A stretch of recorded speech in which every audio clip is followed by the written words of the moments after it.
Hello everyone, this is Chris Jamel at Exiton Interactive, and in this video we will begin creating the user interface for our Authenticator component. As usual, I do want to remind you that you can find a link to the article for this video in the description below. And before we do begin writing any code today, I want to remind us where we are, or where we left off in the last video. Of course, that's with this beautiful user interface we have here. But unfortunately it's not very useful. We can't log in or register using it. So to motivate where we're going, we'll take a look at a working example. And we have here is a working example. So the Authenticator component is contained within these two lines here, horizontal lines. So it has a login and a register part of it. And let's see, for example, in the login, of course, we have the username and password. You can click on a link such as the forgot your username, and the section will animate. You'll get a message talking about, sorry about the inconvenience. Hit cancel. Get a forgot password, same sort of deal. General breakdown of the component itself is that it's separated into two sections. The left-hand side being the inputs, the right-hand side being some information. So it defaults to this sort of welcome screen for the login. If you focus a control, you will get the information about what's required for it to be a valid input. So for the username, between 6 and 100 characters it's required, only contains certain characters. Same idea for the password itself. And let's see, an interesting part is the register side. The actual component that we create, the way we'll know whether it's a login or register it will depend on the URL itself. So whether it's account login, it'll show login. If it's account register, it will show the register side. And it's taking its time loading it up this time. So we have the register section. And of course, there's more controls associated with it. In the username, we'll type in a particular username. Once everything is, valid, and we blur the input, or remove focus from it and put it on something else, it will ask the server, and so there's an animation involved. So if you watch the circle there, it will animate, and then the server will respond whether this is valid or not. This example component is just using a timeout. It's not actually communicating with the server. In this case, we'll see a failure. So if we put, say, Christopher.Jamel, it'll look and say that that's okay. We'll get the green. Then the password, of course the validators update in real time, so we'll put in a fake password. Once we have successfully validated or created a valid password, it turns to the orange. The button blinks slightly, and it's set up to either hitting tab or enter. If you hit tab or enter, it will animate to a confirm input. So if we enter in the same thing twice, it'll show green. Again, tab or enter will move us down to email. Same deal. Tab or enter will move us to send. So everything's valid now. If we send it, we will get this screen to pop up. In this case, it's telling us it's unable to register. We get a little timer. It goes away. This information is from the server. The server says, hey, there's a problem with the username. If you highlight the username control, it'll say whatever the error is. In this case, it's just a made-up error. And if we say change it to something, it'll tell us, okay, it's good to go. Then we'll send it. In this instance, everything will work out fine. We'll get the check mark. What we'll probably do on the control is, once it's successful, is we'll simply redirect probably to the home page of the application. So that gives us an overview. Also, what we want to see here is that for the construction of the component, a label, an input, and a button I call a form control group. and an input and a button I call an input group. And again, this is the input side, and then this is the information side. So with that, we're almost ready to begin. One thing we do know is that, or notice that we have these icons. So this circle here, X, check mark, those are all coming from an icon set called Font Awesome. And if we go to, again, there's a link in the article, but if we go to their page, the typical way that we're going to serve this set is from a CDN, but ASP.NET has an easy way for us to include a fallback if the loading from the CDN fails. So to have the fallback, though, we need to include the information in our project, which would get uploaded to our server. So to do that, we would click on the download link, and I am a backer for the Font Awesome Pro, so if you want to check that out, you can go, click the link. For now, we're just saying no thanks, just download Font Awesome. So that will download for us, and I've got it open already. If we go into, oops, one of these should be in my downloads. So the download, if you look, you get a zip file. So if you go into the zip file, what we'll see here, I'll just make it take up all the space. Go into the file. It contains a CSS folder, a fonts folder, less, and SCSS. We do not need the less or the SCSS. All we want are the CSS and fonts. And let me go back to Visual Studio Code here. At the beginning, or in the first video, I deleted a folder inside of the www root folder called lib. You're free to include it again. I completely forgot about having Font Awesome in here. Instead of putting the lib folder back, so that's somehow admitting a mistake, and of course I never make mistakes. So what I'm going to do is, instead, I'm just going to use the CSS folder, and I'm going to copy in the Font Awesome folder, and again only has the CSS and the fonts, not the less or SAS folders. So we're good there. So we've got that included. Now we have to include it in the page. So we'll go back to our pages and we'll open up the layout.cshtml file. And instead of me copying and pasting and making a mistake, what I'm going to do is go to my notes here, copy, paste. So what we have here is actually a tag helper link. Again, primary is the CDN. Secondary is inside the CSS folder. Again, if you put this in the lib, you just have to update the location. What it's going to do is going to test to see that this class has been loaded in the CSS, that it has a property of vertical align with a value of -15%. So let me save that, and we'll go back to our project, or way the project sits now. And what we're looking here is that in the head, what was included now is a script tag, and that script tag includes a function which is where the test is run to see whether or not the loading from the CDN worked. And if it didn't, of course it'll ask for it from our server. We don't really care about all the code inside of it, just to know that this is how it works. So we'll close this, and I might increase the size a little bit here. So now we are ready to begin. Let me close that. Also, just a note is I've already have a console open in the root of our project, and it's npm run watch, so it's doing the watch for our files. So I'll return to our project, and we'll begin by going into our component, and we'll start modifying the pug file.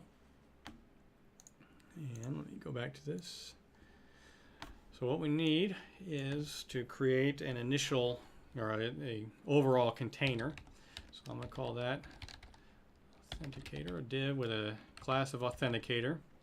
Inside of that, we need to be able to separate into two halves. So I'm going to call one side, the left side, the inputs container, and the right side, I'm going to call it info container.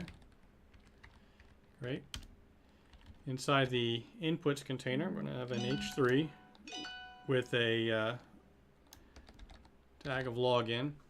This in the end will be we will interpolate on a property in our TypeScript file. So again, they'll say either login or register. Next, get that back on there. Next, we need a form. And we're going to say no validate.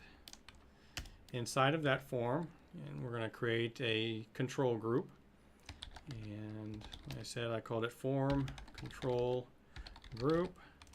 Form control group has a label. In this case, we'll start with the username. And inside that form control group is an input group. For testing purposes, we're going to include a class of invalid on the group. It's going to contain an input and a button. The content of that button is going to be an icon. It's a fun, awesome icon. And for testing, it'll be the X or the times. Move down a little bit here. We also want our buttons. So we'll have something, we'll give the class of input buttons. First one will say reset.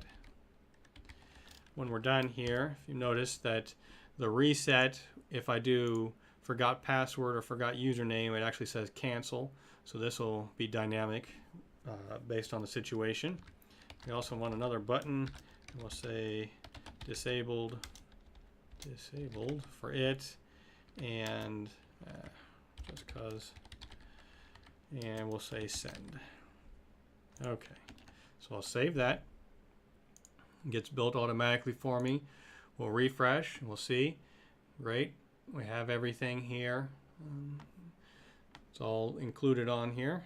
So we'll return. Let's do some styling. So we'll open up the SAS file.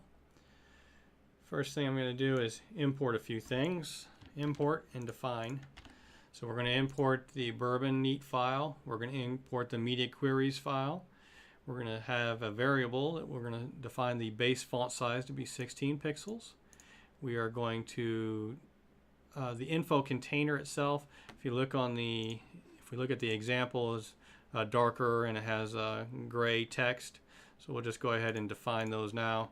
We'll need the background color now, not necessarily the text color, but I'll leave it here just because. Now I'm not a designer by trade, so everyone's, I guess, supposed to be thinking in relative units and case like EM instead of pixels. So what I want is to have a function that's going to help me convert the pixels to EM, so I can specify in pixel and it can spit it out into EM. So I'm going to say at function. So I'm going to create a SAS function here. We'll call it EM. I will pass in a pixel value, and what I want is to return. So at return, we'll use the hash curly braces. Bourbon has a semicolon. Bourbon has a function called strip unit. So we're going to say strip unit. I'm going to pass in the pixel. So that'll pull the px off the end of it, and we're going to divide that by strip unit, and then we're going to use the base font size. Should end with EM, so that will be our output. So now we're ready to start. We'll start the authenticator. So .authenticator. We'll set the font size to be the base font size. We'll set the background color to be white. We'll say I want the authenticator to be centered on the page, so we'll set the top and bottom margin to be 0 and auto for left and right. The border, I'm going to set it to be 1 pixel solid. I'm going to set it to be the info container's background color, so the darker color. Probably, like I said, I'm not a designer, but I don't know of a reason why I should want the size of the border to depend on the text size, so I'm just going to specify it as 1 pixel. Now by default, the way the HTML is that the inputs container will be first and then the info container will be below it, right? And so that's fine. That's the way we would want the setup to be. Well, let's go to the working example. That's the way we would want the setup to be in the case of a mobile browser. less screen space. So again, the input's on top, info on the bottom. If the screen is large enough, they'll stack side by side. And large enough for me, I decided I wanted the control to be 1/3 of a 1920 pixel wide display. So the control itself is going to be a 640 pixels display. So let's return to the SAS. So again, it's set up for mobile display. So if it's on a display that's greater than 640 pixels or greater than equal to, so what we'll do is we'll say include, and one of the mix-ins that we created earlier was say greater than or equal 640 pixels. What we want is that the display to be flex direction. It's going to default to row, but we'll use row anyway. We'll say the width should be, we'll use the EM here, 640 pixels. And we'll say that in the inputs container and the info container should both have a width of 320 pixels. So half the space. We save that and go back to our, let me change that and go back to our working example here and refresh. So we have our border. Looks like we have the half and half going on. So let's return to this. We're gonna do, I guess we'll set up a base style for links. On all of them, I want the text decoration to be underline, text decoration style to be ink. The links that are on the left-hand side, so in the inputs, will be blue. If it's in the info, it'll be gray. I'll just set a default color for them and set it to be a blue. All right. Now, I said what we want is the inputs container. I want to have some padding. So we'll say padding of 10 pixels. And we'll have let's do a form control group. So a form control group contains a label. I want the font weight for a label to be 600 or bold. All right. Now we'll move on to an input group. So again, the input group is the input and button. So they should be aligned horizontally. So we'll do display flex direction row. We'll set a margin bottom on it to be 12 pixels.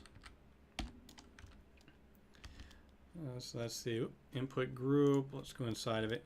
So the input group has an input. That input should have a margin bottom of 0. And we'll say min width of 0. Go up here to the button. Button we'll say has a padding. So top and bottom padding of 12 pixels. The left and right padding of 16 pixels. Color on it will be white, and we'll say line height of 1. So we'll save that. We can check that we're on the right track here. Oops. Go back in there. Input group. Input group, input. That should be good. And of course, I've messed something up here, so let's go to the pug, form control group, and we will see that spacing the tab is important. The input and the button should be inside the input group. So now, if we go back, and we're good to go there, so they're stacked side by side. See, one thing we can talk about here is default. When we included bidders is bidders includes a base border radius of 3 pixels, which it applies to the inputs and the buttons. I don't care for having rounded corners on the buttons and inputs and such, so I'm going to change that border radius to 0. But just in case you wanted to keep it overall, but in this case we need to change it, is for instance on the input, if we add in, whoops, don't know why you ended up like that. We'll say the top and bottom border radius of 0, and then the same deal for the button, except it'll be the left hand side on the button. Set those to 0. If we look back, of course the outside corners are still rounded, the inside corners here are not, so they match up. Again, I'm going to get rid of the radius altogether, so let me just delete those. And the way I'm going to do that is I'm going to go into the SAS folder inside of our base folder. We've seen it before. It's this variables_variables.css. I'm going to change that 3 pixels there to 0. So now if we go back, check, we don't have any rounded corners, which I prefer. So we're going to close that variables there. We do have just a tiny bit more to do in the styles. So we'll say input buttons. The input buttons are displayed. They're already side by side. We'll say flex. Again, flex direction row. Well, what I want, so if I go to the button, so each button will set flex 1 so that it'll expand and take up the same amount of space. We'll set the background color to be the same info container background color. And we'll also say that if it's the first child, we will set the border right to 1 pixel solid white. And one more thing, we're going to set the info container, the background color, to be the defined background color so that we can see it better. We'll save it, open our file, refresh, and we'll see everything's coming along. So again, the divided in half, the input and the button are together, these are working, the buttons are fine, and we've got the color on our info section. So we'll return to our pug. Now, as we saw in the working example, we have many buttons, right? Username, password, confirm password, email, and so on and so forth for our form control groups. So we're going to have several form control groups. So one of the reasons we're using pug instead of HTML is the ability to specify mixins so that we don't have to copy and paste all over the place. So we do that by saying, we just say mixin. We give it a name, so form control group, parentheses here, and then a comma separated list of parameters.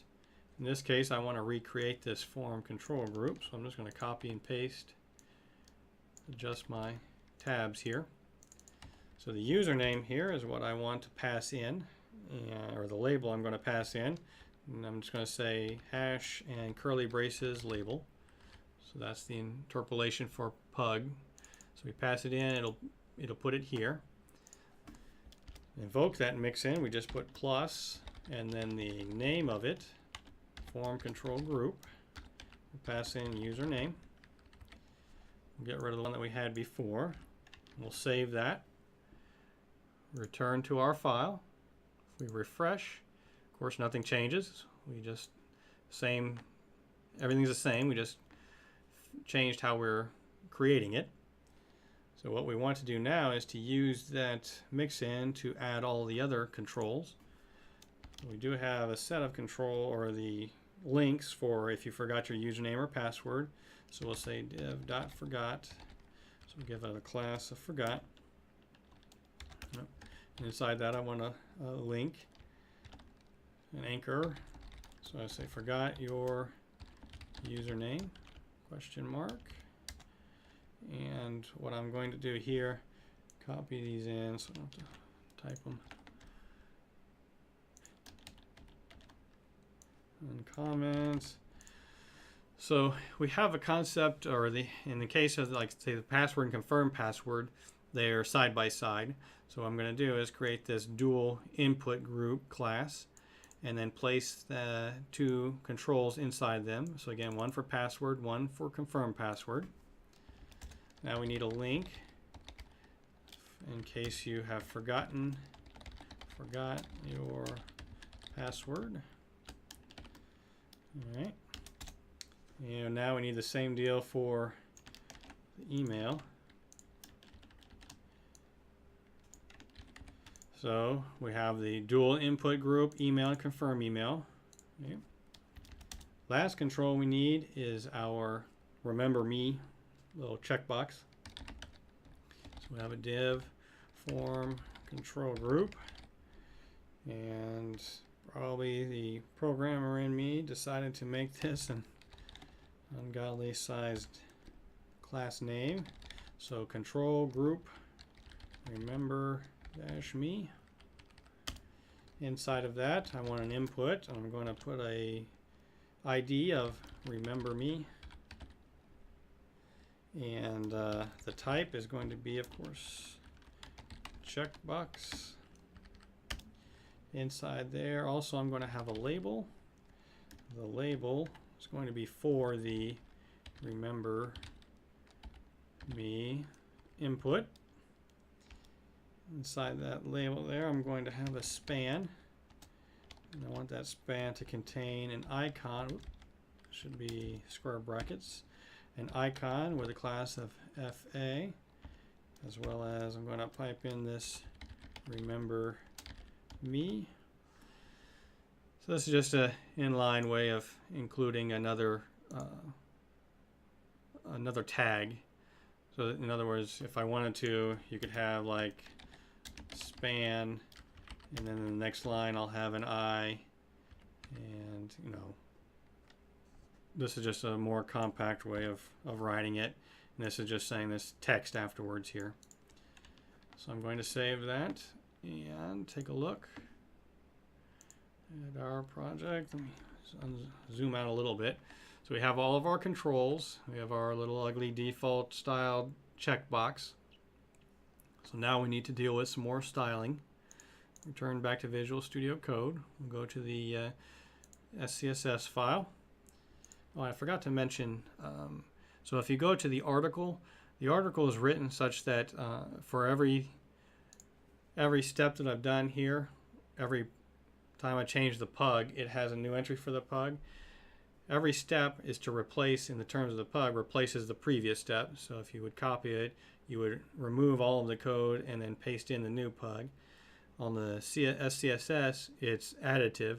So the code that I have in here now, what I'm going to do is exactly what the article is intended to do, is that add additional text. So you don't replace it, you just add to it. So let me return to my notes here. We're going to add some more to this. First thing that we're going to do is define a few colors.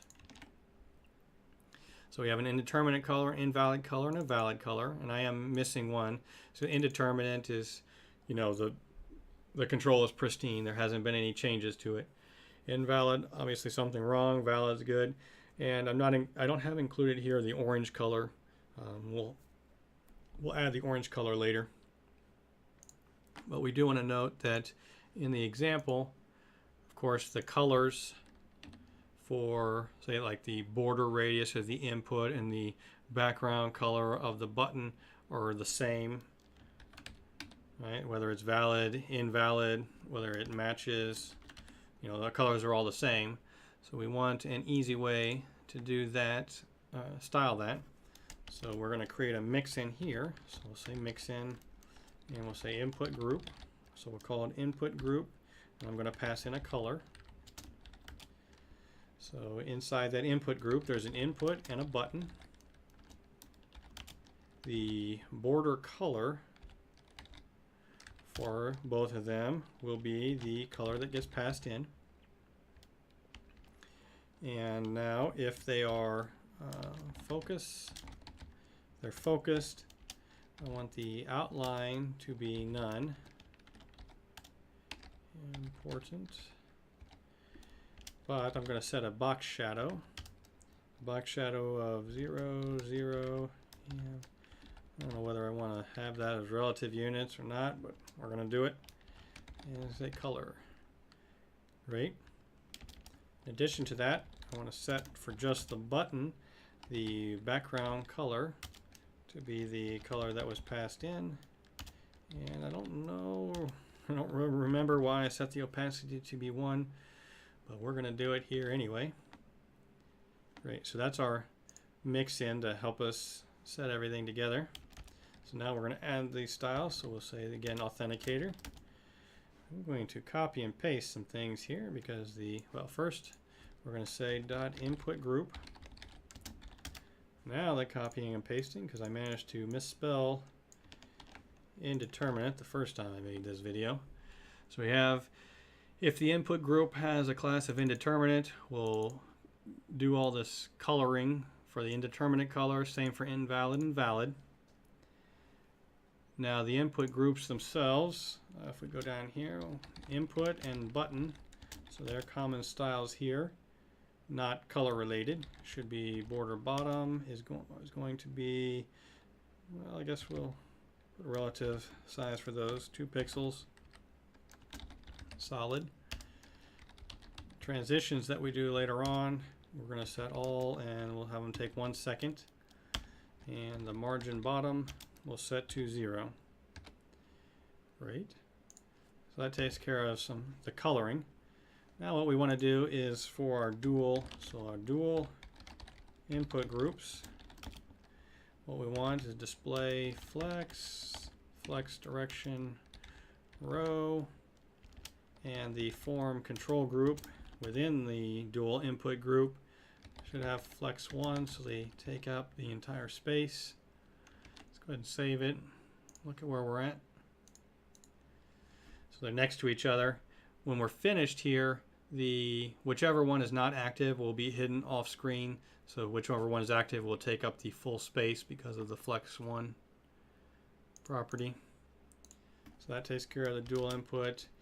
The forgot links, we want text align to be right. Next, I'm going to copy and paste a chunk of code here because I did not invent this. Get this online here. This is for styling a checkbox, and styling a checkbox is in air quotes because the way we do it is that you take the input, which is the actual checkbox, and you set it to display none. Do some styling on the label. So what happens here is the span that's contained within it is actually getting styled to look like the box itself, and the icon, so we'll use a pseudo selector for the icon, so the before and the I. We set the font family to font awesome, and we'll use the check mark from there to, when the input's checked, to have that check mark. So let me save that. And of course in the Pug we're using the fact that if you have a label that has the for the ID of the input, if you click on the label, it'll check mark the input automatically for us. So let me refresh this now. So now this looks like it belongs a little bit better. So again, if we check mark the label, or if we click the label, it'll check mark. If we click the box, it works. Great. So we've done the styling there. And I think that actually takes care of the styling that we needed for that side. But what we're going to do now is, well, actually I think that will take care of this video. So in this video here, what we've done is we've created the basic container for the objects. Again, responds to the size of the viewport, whether it's a mobile display or full display. We've cut it in half, and the left hand side we finished the Pug and the styles for all of our controls. In the next video we will deal with the input side of things, getting it set up with the Pug and the styling for that. So I will talk to you later.